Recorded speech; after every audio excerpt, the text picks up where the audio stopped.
인하사 천지를 만드신 하나님 아버지를 내가 믿사오며 그 외아들 우리 주 예수 그리스도를 믿사오니 이는 성령으로 잉태하사 동정녀 마리아에게 나시고 본디오 빌라도에게 고난을 받으사 십자가에 못 박혀 죽으시고 장사한 지 사흘 만에 죽은 자 가운데서 다시 살아나시며 하늘에 오르사 전능하신 하나님 편에 앉아 계시다가 저리로서 산자와 죽은 자를 심판하러 오시리라. 성령을 믿사오며 거룩한 공예와 성도가 서로 교통하는 것과 죄를 사해 주시는 것과 몸이 다시 사는 것과 영원히 사는 것을 믿사옵나이다. 아멘. 찬송가 90장 찬송하시겠습니다.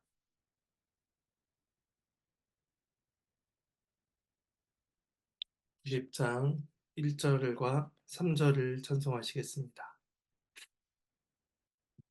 예, 찬송합니다.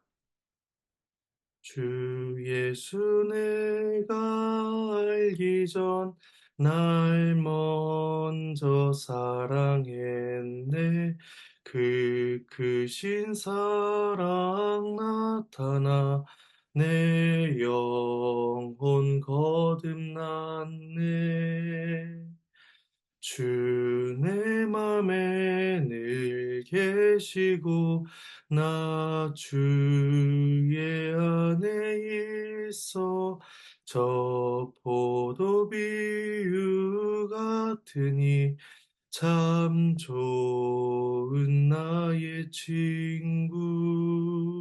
내 진실하신 친구여 그 은혜 내려주사 날 항상 보호하시고 내 방패 되옵소서.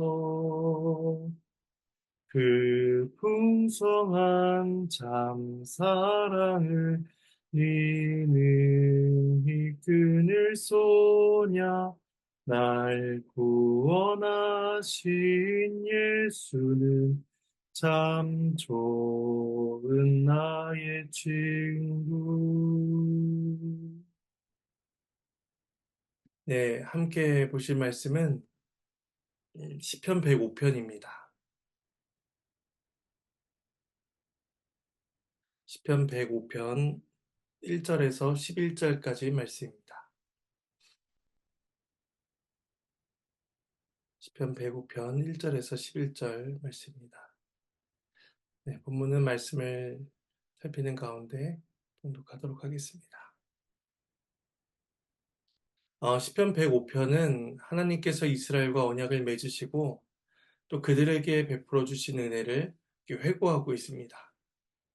하나님이 행하신 기이한 일들은 찬양을 받으시기에 합당하며 또 백성들은 그분의 이름을 부르고 자랑하고 또 널리 알려야 하는 것이죠. 이 시간 하나님께서 우리에게 베풀어 주신 그 놀라운 사랑을 우리 또한 기억하며 또 하나님께 감사하고 또 주의 얼굴을 구하는 복된 시간이 되기를 소망합니다. 단락을 크게 두 부분으로 나누어 볼 수가 있습니다. 먼저 1절에서 6절은 예배로의 부름이 이어지고 있습니다. 먼저 1절에서 4절 말씀을 봉독하겠습니다. 여호와께 감사하고 그의 이름을 불러 아뢰며 그가 하는 일을 만민 중에 알게 할지어다. 그에게 노래하며 그를 찬양하며 그의 모든 기이한 일들을 말할지어다. 그의 거룩한 이름을 자랑하라. 여호와를 구한 자들은 마음이 즐거울지로다. 여호와와 그의 능력을 구할지어다. 그의 얼굴을 항상 구할지어다. 먼저 1절에서 4절에서는 명령형 동사가 쭉 열거되고 있습니다.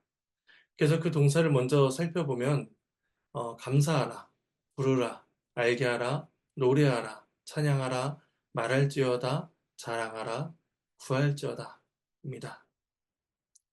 이러한 명령형은 하나님의 은혜와 영광을 적극적으로 표현하라 라는 것을 촉구하는 표현들로서 하나님의 백성들이 마땅히 추구해야 할 삶의 방식이 무엇인가를 가르쳐 줍니다. 그것은 바로 하나님을 예배해야 한다는 것입니다. 출애굽기 19장 6절에서 이스라엘 향해서 이렇게 말씀하십니다. 너희가 내게 대하여 제사장 나라가 되며 거룩한 백성이 되리라. 이스라엘은 세상 속에서 특별한 존재로 세움을 받았습니다. 제사장 나라와 거룩한 백성이 되어서 하나님의 위대하심을 열방 가운데 드러내야 한다는 것입니다. 제사장 나라와 그 거룩한 백성의 대표적인 모습은 바로 예배입니다. 그래서 오늘 본문의 시편 기자는 하나님의 위대한 행적을 열방에 증언하는 방식으로서 하나님을 찬양하며 예배해야 된다라고 촉구하고 있습니다. 먼저 첫 번째 명령은 여호와께 감사하라는 것입니다. 시인이 여기에서 감사의 이유를 밝히지 않고 첫 마디부터 감사하라라고 명령하고 있는데 이것은 이후에 전개될 내용이 여호와께 감사해야 될 내용들로 채워지고 있음을 예상하게 합니다. 그 두 번째로 그의 이름을 불러 아뢰한다는 것입니다. 여기서 이름을 부른다는 것은 간구하는 그런 기도의 행동이 아니라 선언하고 찬양하는 행동을 뜻합니다. 특별히 이름이라는 것은 그 대상의 그 존재, 속성, 행위 등을 나타내는 것이기 때문에 결국 여호와의 존귀하신 성품과 일하심을 선언하고 찬양하라 라는 명령으로 이어지고 있음을 보게 됩니다. 그 세 번째로 그가 하는 일을 만민 중에 알게 한다는 것입니다. 알게 하다에는 하나님은 이스라엘 하나님만이 아니시고 만민의 영광을 받으시기 합당한 분이심을 알게 합니다. 그래서 하나님의 은혜와 일하심을 직접적으로 경험한 이스라엘은 자신들이 알게 된 그 하나님을 모든 민족들에게 가르치고 전파해야 한다는 것입니다. 그러므로 이 예배에는 하나님의 영광과 행적을 알기는 선교적인 의미 또한 있음을 우리는 생각해 보게 됩니다. 그리고 이어진 네 번째와 다섯 번째 명령은 그에게 노래하며 찬양하라는 것입니다. 먼저 노래하다라는 것은 가볍게 목소리로 노래하는 것을 의미하고 또 이어지는 찬양하라라는 말은 악기나 합창을 하는 것을 의미한다고 이렇게 구분지어 생각해 볼 수가 있습니다.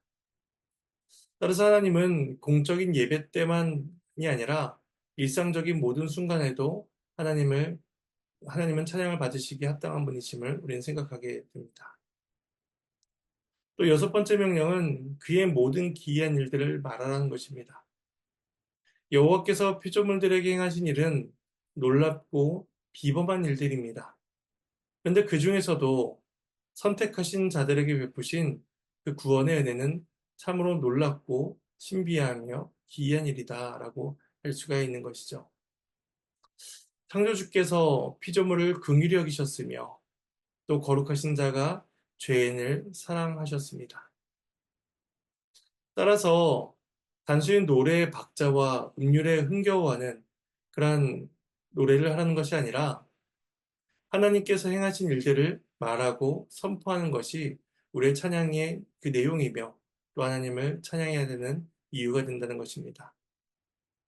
일곱 번째 명령은 그의 거룩한 이름을 자랑하라는 것입니다. 이 자랑하라는 말 속에는 찬양하라, 영광을 돌리라 라는 의미가 있습니다. 따라서 그의 거룩하신 이름에 마땅한 영광을 올려야 된다는 것입니다. 하나님께서는 그 성품과 행하신 모든 일들이 거룩하시기 때문에 우리들의 찬양을 받기에 합당하신 분이십니다. 전에 3절 하반절에서는 이제 명령이 사용되지 않고 여호와를 구한 자들은 마음이 즐거울 것이다라고 이제 말씀하고 있습니다. 하나님께 합당한 태도로 예배한 자들은 하나님께서 그 마음에 기쁨과 평안을 주십니다.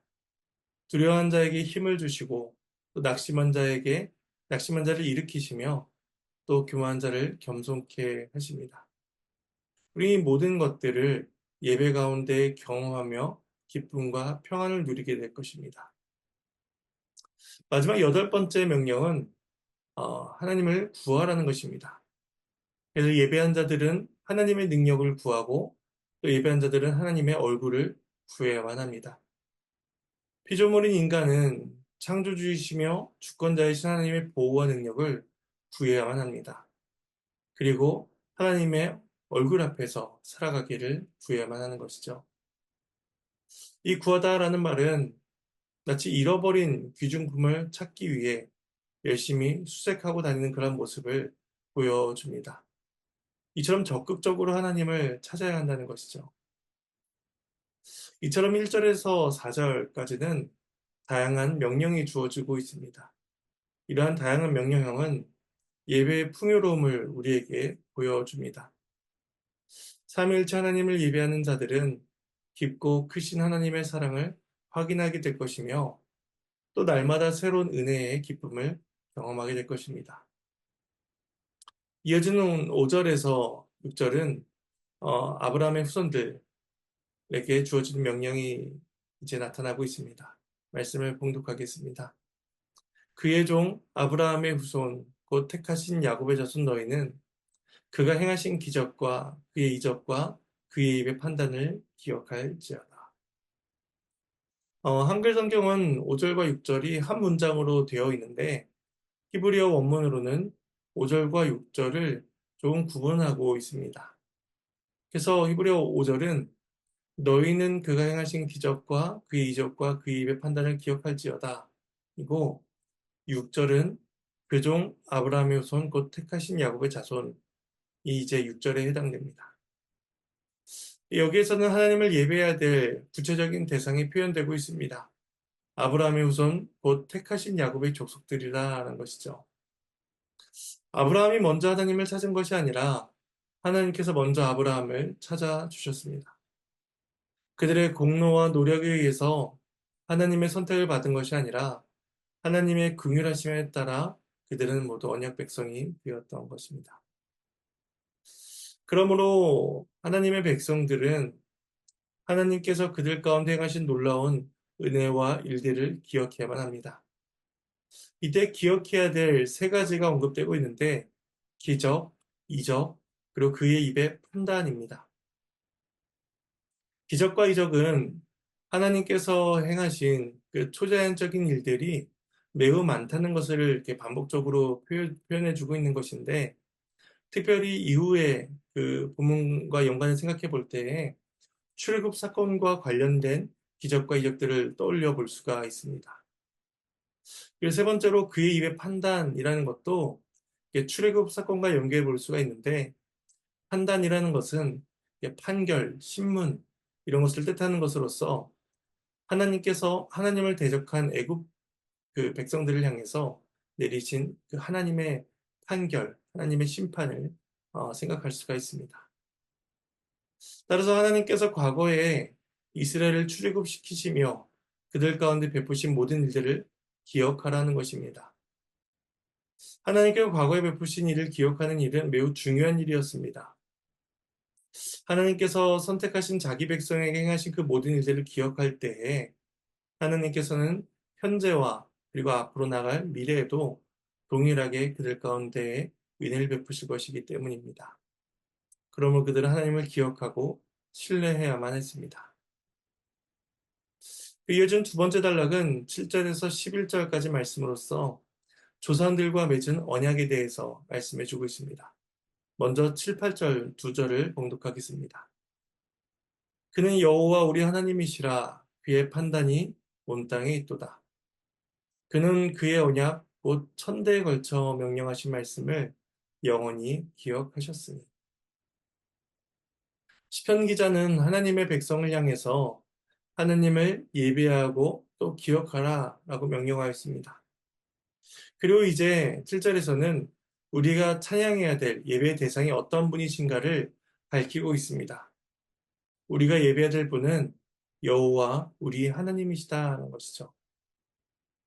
여호와라는 호칭은 하나님께서 언약을 맺으신 그 신실한 분이심을 드러내주는 호칭이며 그 신실하신 하나님께서 우리의 하나님이 되어 주신다라고 말씀하고 있습니다.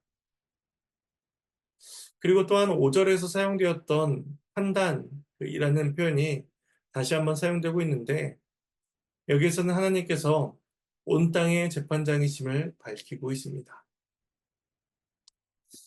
따라서 하나님께서는 그 온 땅에 가장 공의로우신 분으로서 적합한 판결을 내리실 것이며 또 그의 정의에 따라서 모든 만물이 운영되게 될 것임을 생각하게 됩니다.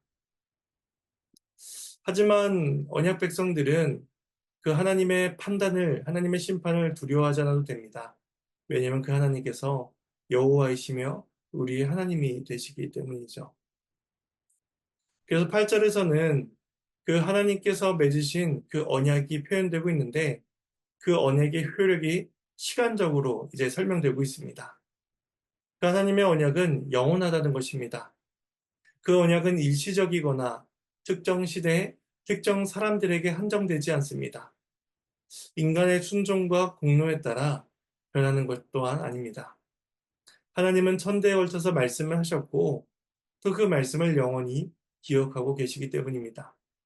천대라는 표현은 영혼을 표현하는 것으로서 하나님의 언약이 무효화되지 않는다라는 것을 상기시켜 줍니다.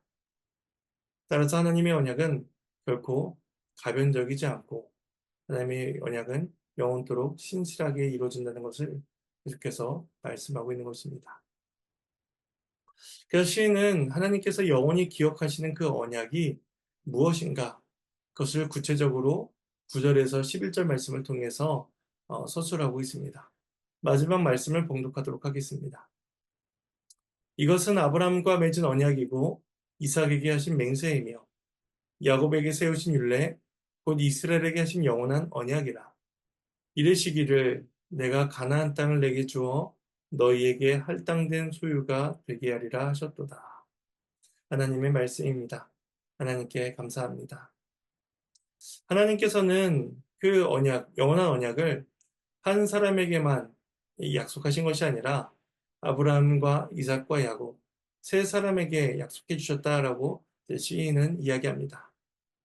그 세 사람과 맺으신 언약은 언약, 맹세, 율례라는 것으로서 다르게 표현되고 있는데 맹세라는 것은 그 앞선 사실을 반복하여 말함으로써 그 말의 확실성을 보증하여 주는 것이다 라고 할 수가 있습니다. 따라서 아브라함과 맺으신 언약을 그의 아들인 이삭에게 반복하여 알리심으로써 그 언약을 보증해 주신다라는 것이죠. 그리고 세우신 율례라고 표현하고 있는데 이 율례라는 것은 객관적인 법규처럼 그 언약을 확실하게 규정해 주셨다라고 볼 수가 있습니다. 이러한 다른 표현들은 하나님의 주권적이고 또 선행적이며 무조건적이고 신실하신 그 언약의 특징들을 보여주고 있습니다. 그리고 그 언약은 특정한 시대에 특정한 사람들과 맺으신 것이지만 그것은 동시에 모든 이스라엘 사람들을 위한 영원한 언약이기도 했습니다. 마지막 11절은 그 하나님께서 그들과 맺으신 언약의 내용 중에서 한 가지인 땅을 언급하고 있습니다. 하나님께서는 아브라함에게 땅과 큰 민족, 이름을 창대하게 할 것이다 라는 그런 약속들을 주셨는데 그 중에서도 11절은 땅에 초점을 맞추고 있습니다. 오늘 그 시편의 기록 연대를 확실하게 알 수 없지만 분명한 것은 이스라엘 백성들이 약속의 땅에 살고 있다는 것입니다. 그들은 하나님께서 아브라함과 조상들에게 맺으신 그 언약의 성취, 땅의 성취를 경험하고 있었던 것입니다. 그리고 내일 볼 12절부터는 그들이 그 가나안 땅을 얻기까지의 어떠한 일들이 있었으며 또 하나님의 돌보심이 그들 가운데 어떻게 이루어졌는가 그것을 이제 살펴보게 될 것입니다. 11절에서는 그 땅을 언급하고 있으며 그 땅이 이스라엘 백성들에게 기업으로 상속되었다라는 사실을 말씀해 주고 있습니다. 이제 말씀을 정리하면 적용점을 세 가지로 간단하게 생각해 보도록 하겠습니다. 첫 번째는 예배 가운데 하나님께서 내려주시는 그 은혜의 풍요로움과 또 동시에 하나님께 올려드리는 경배의 풍요로움이 우리 예배 가운데 어떻게 나타나고 있는가 면 돌아보아야 할 것입니다. 그리고 시편 기자가 예배한 그 명령한 예배의 모습이 우리 가운데 다양하게 나타날 수 있도록 하나님의 도우심을 구해야 할 것입니다. 두 번째는 아브라함과 이삭, 야곱에게 주신 그 언약이 영원하며 또 하나님께서는 그들에게 주신 모든 말씀을 기억하고 계시다는 것입니다.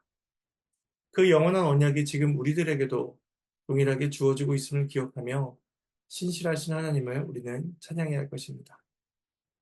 마지막 세 번째로 이 언약을 베풀어 주시기 위하여 삼위일체 하나님께서 작정하시고 우리 가운데 행하신 모든 일들을 우리가 묵상해 보며 또한 성부, 성자, 성령 하나님께 우리의 삶의 모든 영광을 올려드릴 수 있도록 우리는 그렇게 살아가야 할 것입니다. 이러한 복된 은혜가 우리의 삶 가운데 있기를 소망합니다. 이제 주님께서 가르치신 기도로 마치도록 하겠습니다. 하늘에 계신 우리 아버지여, 이름이 거룩히 여김을 받으시오며 나라가 임하시오며 뜻이 하늘에서 이루어진 것 같이 땅에서도 이루어지리이다.